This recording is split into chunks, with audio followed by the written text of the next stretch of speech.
Actually আপনারা জানেন গতকালকে আমাদের ভিভিআইপি মুভমেন্ট ছিল। আমাদের মাননীয় উপরাষ্ট্রপতি যিনি আগরতলা থেকে মাতাবাড়ির উদ্দেশ্যে পূজা দেওয়ার উদ্দেশ্যে যাবেন, সেই হিসেবে কালকে আমাদের ডিস্ট্রিক্ট বাউন্ডারি উত্তমবক্ত থেকে আমাদের পাতালিয়াঘাট আর আমাদের পরিমল চৌমনি হল বিশালগড় থানার জুরিডিকশন। তো পুরো রাস্তায় কালকে একটা ট্রাফিক অ্যাডভাইজারি আমাদের ডিস্ট্রিক্ট ডিএম অ্যান্ড ম্যাজিস্ট্রেট থেকে জারি করা হয়েছে। সেই অনুযায়ী ভিভিআইপি মুভমেন্ট চলাকালীন সময়ে আমরা যথেষ্ট স্টাফ ডেপ্লয় করা হয়, প্রত্যেক পুরো এরিয়া রুট কাভারেজ করা হয়। সেই অনুযায়ী গতকালকে আমরাও নিউজে দেখতে পাই যে একটা পেশেন্ট উদয়পুর থেকে আগরতলা যাওয়ার পথে বিশালগড় মোটর স্ট্যান্ডে আটকানো হয়েছে।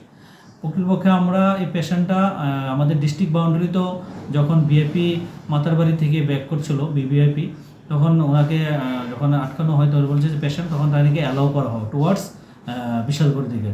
তখন চুরিলাম ওনাকে যখন আবার আটকানো হয়, তখন দেখা যাচ্ছে আমাদের ভিভিআইপি প্রায় আমাদের ডিস্ট্রিক্ট বাউন্ডারি যেখানে বিশ্রামগঞ্জ চলে এসেছেন। সেই অনুযায়ী আমরা ক্রিটিক্যাল পেশেন্ট থেকে আমরা অ্যালাউ করে দিই এবং রিকোয়েস্ট করা হয়েছে, ওনাকে বলা হয়েছে যে ভিভিআইপি মুভমেন্ট যখন কাছে চলে আসবে অ্যালাউ, যখন পুলিশ আপনাকে বলবে ফিউ মিনিটসের জন্য আপনি একটু আপনি থাকবেন, তারপরে আবার ভিভিআইপি ক্রস হয়ে গেলে আপনাকে অ্যালাউ করা হবে।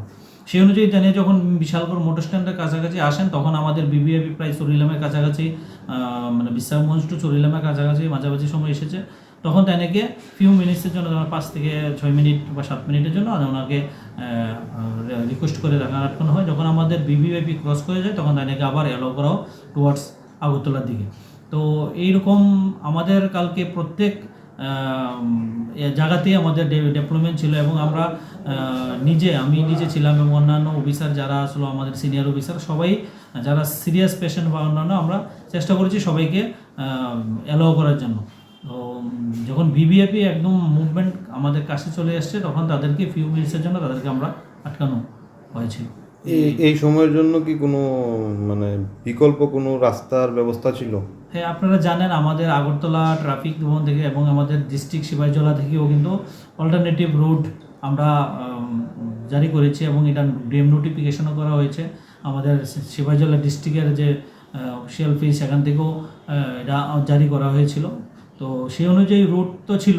তো যেহেতু এটা আমাদের ন্যাশনাল হাইওয়ে, সবাই ন্যাশনাল হাইওয়ে ধরে যাচ্ছিলো, তো যারা ন্যাশনাল হাইওয়েতে ছিল ওই সময় তাদের ওই যে আপনার যে অভিযোগটা ছিল, ওই অভিযোগটার মধ্যে ওই লোকটাও ওই গাড়িটাও ছিল। তখন আমরা ওনাকে বাইপাস ধরে যাওয়ার জন্য বলা হয়েছিল, কিন্তু জাস্ট ফিউ মিনিটস, এটা যেরকম অভিযোগ ছিল যে 30 মিনিটস, এরকম না, জাস্ট ফিউ মিনিটস, যেমন 5 থেকে 7 মিনিট, এরপর আমরা ওনাকে আবার অ্যালাউ করেছি যাওয়ার জন্য।